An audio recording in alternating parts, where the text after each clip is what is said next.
naging pangyayari kahapon sa impeachment trial. Nagkainitan yung both panels, Attorney Sal. Ano pong inyong masasabi dito? Alam mo yung abogado dyan sa prosecution, palibasa nabubutasan ng kanilang testigo ng batang abogadong si Attorney Ferrer, nagre-react siya na gusto. Pero italong-talo siya ng bata. Marunong yung bata eh. Yung itong matandang abogada, wala.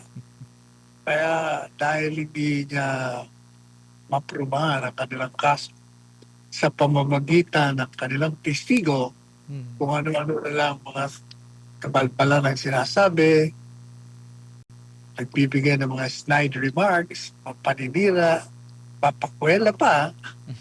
Gusto lang na tawa. She's very fond of it, calling attention to herself. Grandstanding. Kumbaga.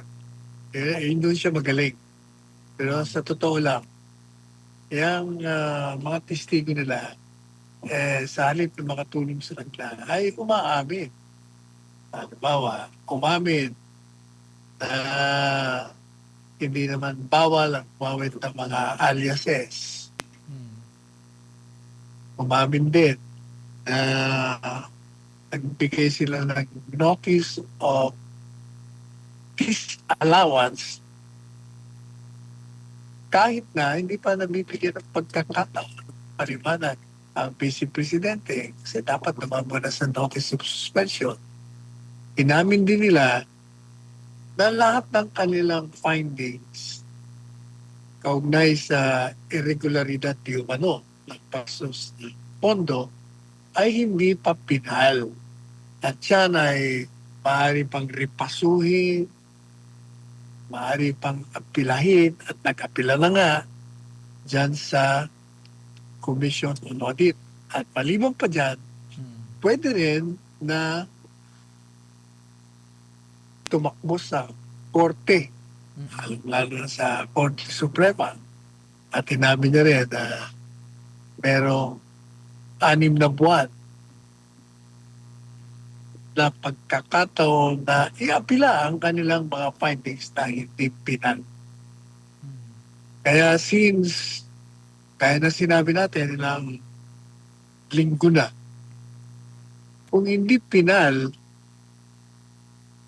ang findings ng audit, Commission on Audit, ano magiging batayan ng pagdemanda nila kay Inday Sara? Wala. Kasi magdidemanda ka lang kung pinal ang finding na merong irregularidad. Hindi pa nga eh. Paano kung ma-reverse? Di sayang lang ang demanda mo. Waste ka lang ng pera ng bayan. Nagsayang ka rin ng panahon ng mga senador sa halip nagbubuli nila sa kanilang legislative function. Pati yung mga taong nanonood. Kaya bumabagsak ang bilang ng mga taong nanonood. Pati nga dyan sa courtroom eh. Yes, Attorney. Tayo sa courtroom, halos kalahati na lang nanonood. Tingnan mo doon sa VIP gallery. Dati puno yun ng mga kongresista. Pati sila. Wala na rin ganang manood. Dahil nga, unang-una, hindi naman nakikita ang ebidensyang pinagmamalaki ng prosecution. Pangalawa, kung ano mga kabalbalan ang pinaggagawa nitong mga prosecution lawyers. Kung hindi sa loob ng hukuman, gagawa ng kalokohan sa labas ng hukuman. Walang mangyayari talaga niya. Useless. It's a waste of time. Para po sa mga nanonood po natin, Attorney Sal, ano po ang ibig sabihin ng proof of success na sinabi po nung witness para maging proof na matagumpay talaga yung mga pinaglalaanan ng mga CIF o Confidential Intelligence Funds, Attorney? Yan ang problema pag yung auditor ay gagamitin yung sarili niyang interpretasyon o obserbasyon kung merong ipinakita pruweba ng tagumpay ng intelligence or surveillance operation.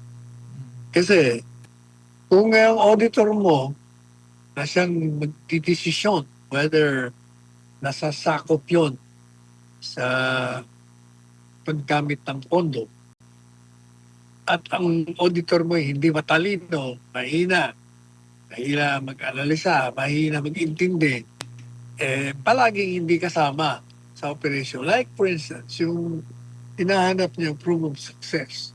Ang sinasabi niya, sa kanyang pananaw, magiging matagumpay lang yan kung may nahuhuli ng mga subversibo, kriminal.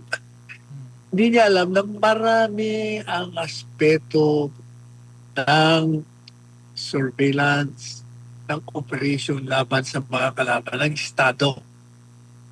At ang prueba ng tagumpay, hindi yung meron kang inaresto. Halimbawa, dahil sa surveillance, intelligence operation, natuklasan mo na itong mga kalaban ng Estado ay may sasalakayin sa isang lugar. At dahil sa kanilang operation, nakakuha sila ng impormasyon. Yung sasalakayin nila na sa kanilang pag-aaral ay kaya-kaya nilang lusubin na walang kalaman-laban. Pag ito'y nalaman ng gobyerno, di magpapadala ko ngayon ng mga sundalo doon, ng pulis, para ma-neutralize mo. So, hindi matutuloy. Pupunta sila ron, siyempre may advance. May advance naman yung mga kalaban. Tinitingnan ko, maraming mga pulis, maraming mga sundalo rito. Hindi matutuloy ang ating pagsalakay. So, doon lang, wala kang naaresto, pero hindi natuloy yung pagsalakay sa isang lugar ng isang bahagi ng gobyerno o isang lugar na may mga sibilyan. Doon, yun, prueba ng tagumpay yun. Pero hindi nakikita yun ng auditor. Kasi mahina ulo niya eh. Ang feeling niya, pag nakahuli ka para sa amin, proof of success na yun. Yun ang problema. Ayan. Mali ka, mag-aral ka pa. Hindi mo alam kung ano sinasabi mo. Sinasabi mo na pinal na yung commission on audit. Hindi pinal yun. Hindi ka ba nakikinig dyan sa mga testigo? Sinasabi na nga nila na hindi pinal. May remedyo pa. Ngayon, sinasabi mo na dumana sa commission on audit. Pinal. Hindi pa rin pinal yun kasi pwede pang review ng korte. Sabi mo, hindi siya trier of facts. At tama naman sinasabi mo na sa grave of discretion lamang magkakaroon ng pakikialam ng korte. Exactly. Tapos sasabihin mo, wala namang grave of abuse of discretion. Ikaw nagsasabi nun. Ang magsasabi lang kung may grave abuse of discretion o pang-aabuso ng mga gumawa ng pang-aabuso sa kanilang karapatan na mag-decide. Ang Korte Suprema lamang, hindi ikaw at kung sino pa man. Ito talaga. Study more. Ayan, maraming salamat, Attorney